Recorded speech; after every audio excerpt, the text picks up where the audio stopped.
कराची में peoples bus service के दूसरे रूट का इफ्तिताह कर दिया गया। रूट 2 पर जदीद तरीन बसें न्यू कराची से कोरंगी तक चलेंगी। इसी हवाले से मजीद जानते हैं दुनिया न्यूज़ के नुमाइंदे शामिर खान से।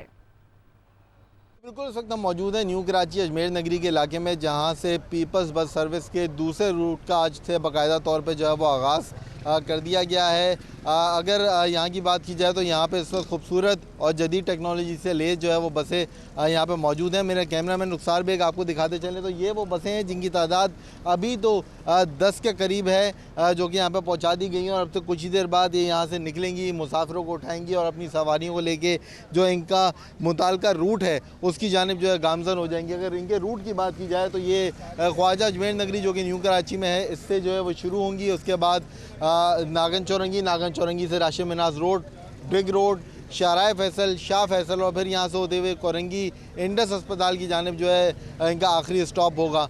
ये दूसरा रूट है पीपल बस सर्विस का, जिसका आज बाकायदा तौर पर आगाज़ हो रहा है और तीसरे रूट के हवाले से ये बताया जा रहा है कि 10 से 15 रोज़ के अंदर जो है उस रूट पे भी बसें जो अपने मुकर्ररा रास्तों पे जो है वो गामज़न हो जाएंगी। जी।